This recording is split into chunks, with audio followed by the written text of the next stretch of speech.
নমস্কার বন্ধুরা, চলে এসেছি আরেকটি নতুন ভিডিওর সাথে। আজকের ভিডিওতে আমরা আলোচনা করব সিএএ এর ব্যাপারে। তো বন্ধুরা, যেমনটা বলা হয়েছে যে কেন্দ্রীয় সরকার করে দিয়েছে সিএএ এর বড় ঘোষণা।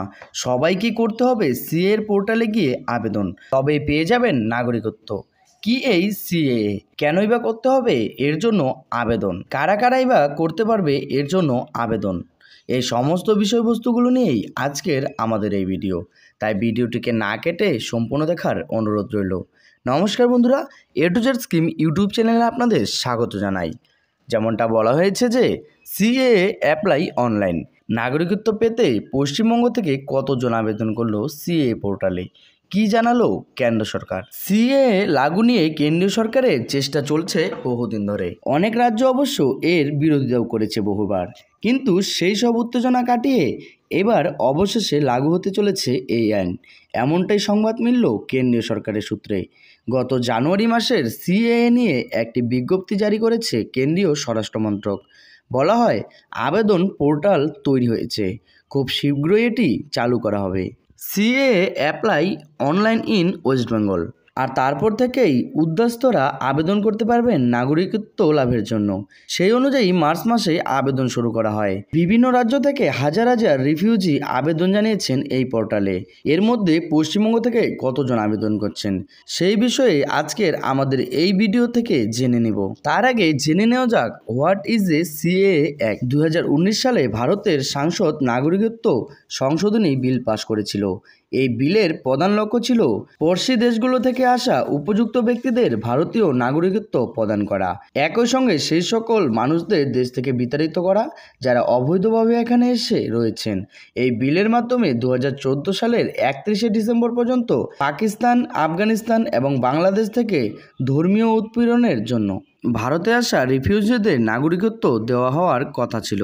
যাই হোক, 2019-এ লোকসভায় প্রথম এই বিল পূর্ণ সমর্থন পেয়ে পাশ করেছিল, যদিও রাজ্যসভার কিছু সদস্য তার বিরোধিতা করে। কিন্তু তা সত্ত্বেও শেষ পর্যন্ত রাষ্ট্রপতি রামনাথ কোবিন্দের অনুমতি লাভ করে এই বিল পাশ হয় এবং আইনে পরিণত করার সিদ্ধান্ত নেওয়া হয় তাকে। CAA apply online before Lok Sabha election 2024। CAA সম্পর্কে শুরু থেকেই কেন্দ্রের বিরোধিতা করে চলেছে পশ্চিমবঙ্গ সহ আরও কয়েকটি রাজ্য।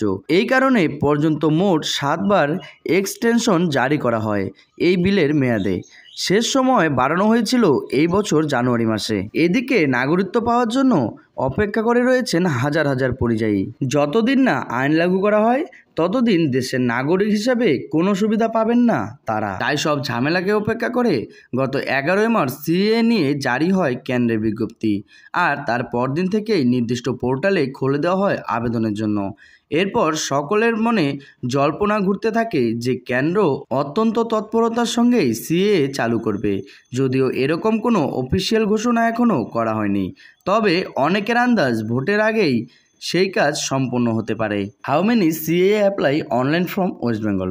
সিএএ পুরো আবেদন প্রক্রিয়াটি করা হয় অনলাইনে।